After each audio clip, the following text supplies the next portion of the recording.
this stylized film.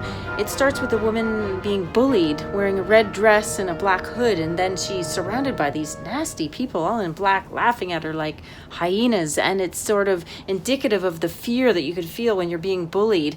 And then she falls down this black hole, and then magically she ends up in this land, this lovely forest where all these women in oranges and yellows dance around with her, and she's feeling happy now. She's full of joy because of the treatment that she's getting as opposed to the earlier nasty bullying. It's a real juxtaposition of emotions from horror to happiness. It's a great job. I really, really like this film. Well done. I really enjoyed the costume choice, how everyone was wearing black and the lost muse is wearing red, and then she ends up with the other muses and they're all kind of wearing the same like fun, flowy, colorful, bright dresses.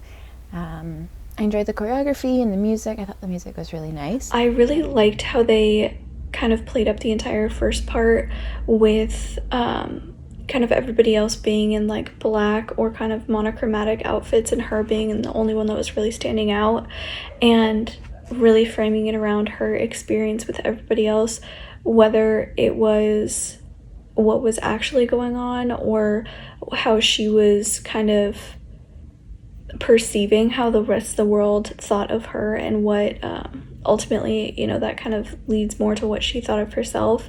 And then slowly you kind of have her work through this progression of like acceptance and freedom and fluidity, and in a way like finding other people that really make you feel safe and make you start to like test your own boundaries in a way, or trust yourself more, or are just really accepting and supportive, and like your own tribe, as it were, and what that can do to your outlook on life, but also your interactions with everybody else.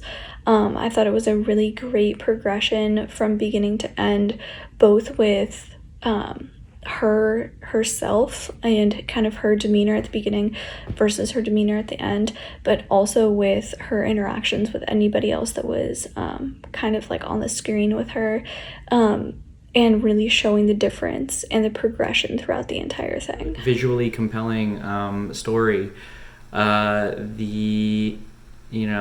It's cool to watch individuals really explore their imagination and get together and make something like this. You know, it's definitely a very interesting and unique piece of film, and the setting is really strong, and the production design is also very strong. Great approach to this myth about this muse.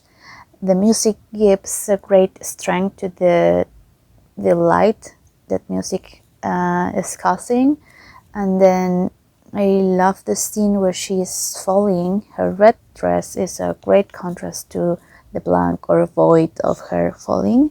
And then I really enjoyed the joyful, sisterhoodly, comforting embrace in the woods where the other muses are happy and dancing and celebrating, and it was just a nice touch of joy, autumnly vibe. I thought there was some really smart camera work going on. Certainly in the beginning, that really helped evoke that mood of her being surrounded. That was really well done. Then the falling through the rabbit hole, so to speak, just played out really well here. And then it got us to this just lively and energetic dance number that was just delightful and just really enjoyable, worth watching. It's interesting that we often see red signify different. Right, we think of the Scarlet Letter as the classic example. We see it utilized here as well in the dress that the main character is wearing, and that all eyes seem to be set on her and are ridiculing her. And it's not particularly clear necessarily why, although there could, have different interpretations for why. Is it her looks? Is it her weight? Is it her outfit itself? But whatever it is about her, whatever it may be, it is causing her ridicule and rejection from those around her. And then we see her kind of go somewhere else and find like-minded people and be celebrated and be able to express herself freely without fear or reservation. And ultimately, we see an anointment at the end of this piece. an acceptance, which she very much seems to be craving from the get-go.